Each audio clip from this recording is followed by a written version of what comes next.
Welcome into the Cowboys Report. I am Tom Downey. What we did on our Thursday live show was the ever-popular and famous fan-led mock draft, where the live audience made all the picks based on a few options available in any given round. We'll break down those picks, the pros, the cons, and then you guys can grade it at the end. We have all the Cowboys draft coverage you could ever want, though. So if you haven't already, now is the best time in the world to subscribe. We will be live, by the way, for the Cowboys, or for the draft this year. If you can't watch it live, we'll have reactions to each and every single pick, give you great breakdowns of who the players are. Hit that sub button right now. In round one of the fan-led mock draft, in particular over Amarius Mims, the offensive tackle out of Georgia, the selection was Oregon center Jackson Powers Johnson. I do think there is a chance JPJ is on the board for the Cowboys in the first round. The reason being, there are medical concerns available or out here. Hip issue has been mentioned by many, including Brian Broaddus and Dane Brugler. Concussion history, hamstring injury at the Senior Bowl, all things that have to be vetted. But in terms of the on-the-field play, the level of impact, the player, he got beat one time in pass protection. One hurry allowed. Now, he was a bit of a penalty boy. I know that bothers some of you. Really great run blocker and spent the majority of his time at center. Some snaps at right guard, 430, 5 at right tackle, 27 at left guard, but I think he is a center through and through. I think that's how you're going to maximize him, by the way. He does move very well on top of that. 32-inch vert as well. He even had to play defensive tackle back in 2021's bowl game because of injuries. He had a tackle in 31 snaps.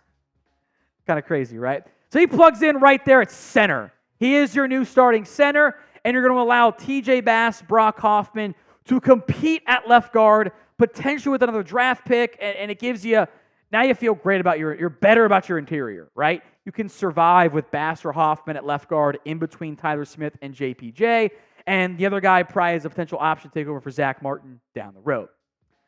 Now, the main competitor was Amarius Mims. Who do you want to draft, though, in round one?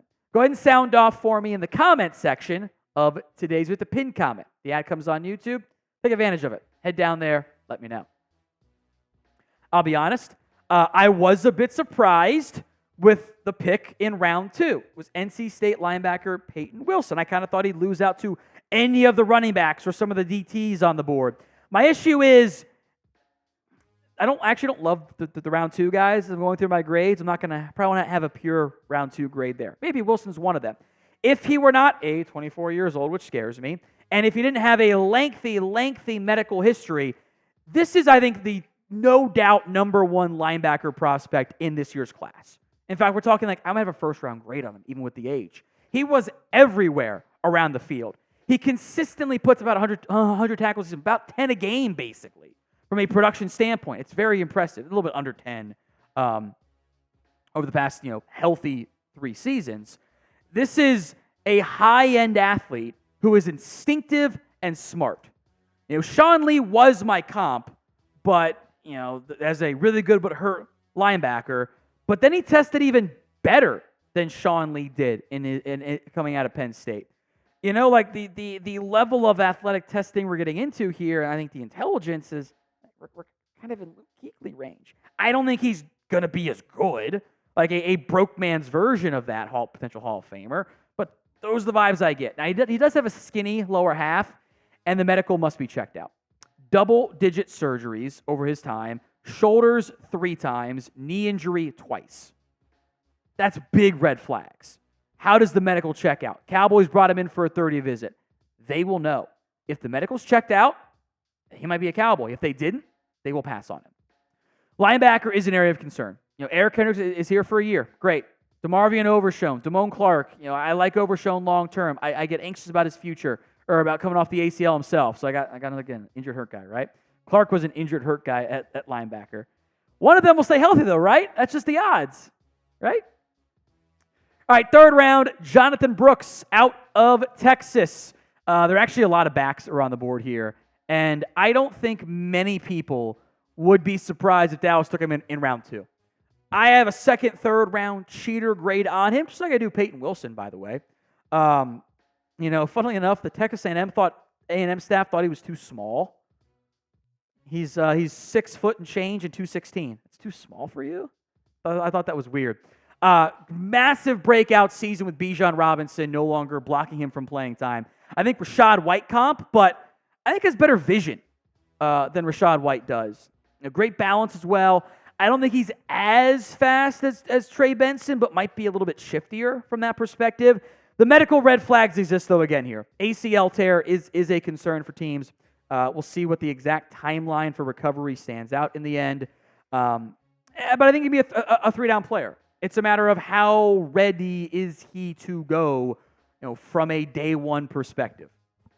That's going to have to be vetted in terms of coming off the injury. Running back's a concern. That might be your team's biggest need outside of maybe offensive line, because you need one starter on the offensive line, I think, at minimum this year. And otherwise, you've got no depth that you really, truly trust. So getting a running back in the 3rd round, if it's Brooks, I'd be very happy with that pick. Today's show is made possible by Prize Picks. Go to prizepicks.com/CLNS and use code CLNS for a first deposit match up to $100. Prize Picks is daily fantasy made easy. It really is as easy as pick more, pick less with Prize Picks. That's all you have to do. Obviously, March Madness is now over, but you can get in on the playoff action for the NBA and up to 100 times your money on Prize Picks as you and the world's best players take the game to a whole new level during the postseason. You can win up to 100x on your money on Prize Picks with as little as 4 correct picks. Now, it's not just NBA that's going on right now in MLB. You can also do NFL season-long Prize Picks. Those are an option as well, thanks to our friends over Prize Picks. Now, in general, I advise the more than, because it's kind of already factored in the risk of injury. So all these numbers are less than what the players did last year. Just repeat. Mahomes more than passing yards. Dak more than passing yards. CeeDee Lamb more than receiving touchdowns. Micah Parsons more than sacks. I love it. Prize Picks. Pick more, pick less. It's that easy. Go to prizepicks.com/CLNS and use code CLNS for a first deposit match up to $100. Link will be in the comment section and the description of today's show. All right, 5th round, a defensive tackle to help out here. Justin Eboigbe out for the Crimson Tide out of Alabama. I don't know if an Alabama sleeper can actually exist. If it does, this is probably him, because he was a late breakout player after missing a bunch of 2022 due to a neck injury, required surgery. That is a red flag. He was an okay athlete as well, but if you're looking for some defensive line help who can stop the run, this is what Justin Eboigbe offers. 6'4", almost a half, 297, 33 3/8 arms, had 11.5 TFLs. I think he can play outside end, 3 technique, 5 technique, can give him some nose guard reps. This is a run-stopping defensive lineman through and through, and I think that will lead to important, impactful results at a position the Cowboys need help.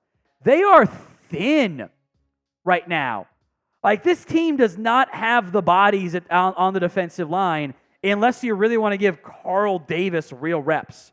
I think most of us do not want to go down that route. I certainly don't want to. So I do think defensive tackle help. This is my issue. It's a lot of things you have to get, but this is one of them. Now, what is your confidence level in the Dallas Cowboys drafting? Scale it for me from 1 to 10 in the comments section. Round 7, Texas wide receiver Jordan Whittington. Hot take, I actually might try him at running back. Now, there are flashes of really good run after catch stuff once the ball's in his hands. He can block a little bit as well.